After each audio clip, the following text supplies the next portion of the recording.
Огненное ЧП произошло в подвале жилого дома в Набережных Челнах. Огонь вспыхнул в расположенной там обувной мастерской.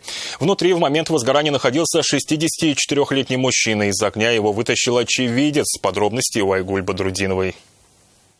Жильцам дома только и оставалось, что смотреть на огонь. 64-летнего мужчину, работника, расположенный в подвале обувной мастерской, из горящего помещения вытащил очевидец. Я, правда, не спускалась. С 7-го этажа смотрела. Ой, сильный пожар был. А он тут сидел голый мужик. Господи, совсем голый, без рубашки, без штанов. Кто-то ему дал эти штаны, и скорая приехала, его забрала. На пульте ДДС 18:30 поступило сообщение о горении в подвале в доме 2918. По приезду пожарных подразделений происходило открытое горение в подвальном помещении. Пострадал гражданин 1956 года рождения. Предварительная причина – нарушение правил эксплуатации электротехнического оборудования.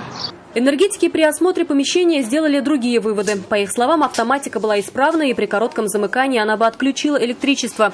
По их предположению, причина возгорания кроется в неосторожном обращении с огнем. Да и соседи говорят, мужчину часто видели нетрезвым. Внутри помещения были стояки водоснабжения, которые владелец мастерской будет восстанавливать за свой счет. Он пока не может найти своего сотрудника, его выписали из больницы, и с тех пор на связь мужчина не выходит. Сейчас устанавливаются причины возгорания и сумма нанесенного ущерба. Айгуль Бадрудинова, Эльвина Андрова, Фанис Ихсанов. Вызов 112. Мы делаем вам вызов. Смотрите одну из самых рейтинговых программ о происшествиях в Татарстане на нашем сайте tnv.ru.